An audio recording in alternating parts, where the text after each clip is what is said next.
To some of the most pressing issues facing our country right now, some of the biggest issues right now in the headlines today. We're going to start with guns. The shooting in Oregon earlier this month. Once again, it brought the issue of guns into the national conversation. Over the last week, guns have been the most discussed political topic on Facebook by 2 to 1.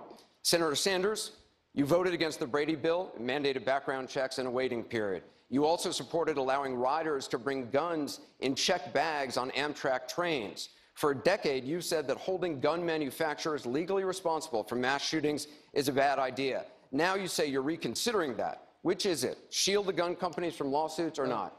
Let's begin, Anderson, by understanding that Bernie Sanders has a D- voting record from the NRA.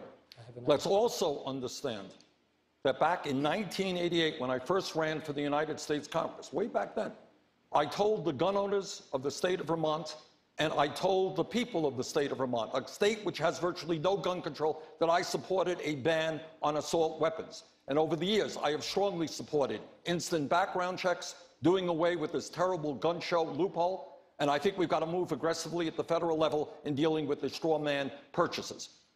Also, I believe, and I've fought for, to understand that there are thousands of people in this country today who are suicidal, who are homicidal, but can't get the health care that they need, the mental health care, because they don't have insurance or they're too poor. I believe that everybody in this country has a mental crisis, has got to get mental health counseling immediately. Do you want to shield gun companies from lawsuits or not? Of course not? This was a large and complicated bill. There were provisions in it that I think made sense. For example, do I think that a gun shop in the state of Vermont that sells legally a gun to somebody, and that somebody goes out and does something crazy, that gun shop owner should be held responsible? I don't.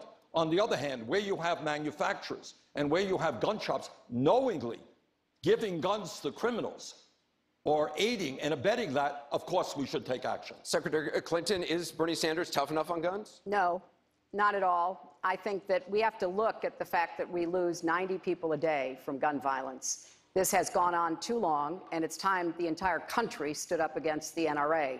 The majority of our country supports background checks, and even the majority of gun owners do. Senator Sanders did vote 5 times against the Brady bill. Since it was passed, more than 2 million prohibited purchases have been prevented.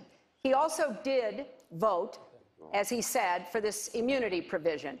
I voted against it. I was in the Senate at the same time. It wasn't that complicated to me. It was pretty straightforward to me that he was going to give immunity to the only industry in America.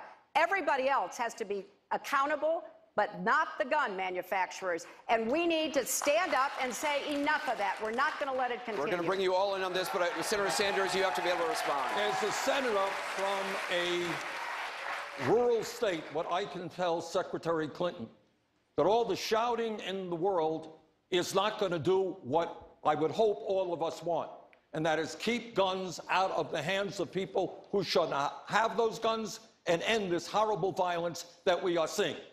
I believe that there is a consensus in this country, a consensus that said we need to strengthen and expand instant background checks, do away with this gun show loophole, that we have to address the issue of mental health, that we have to deal with the straw man purchasing issue, Senator, and that when we develop that consensus, Senator, we can finally do something to address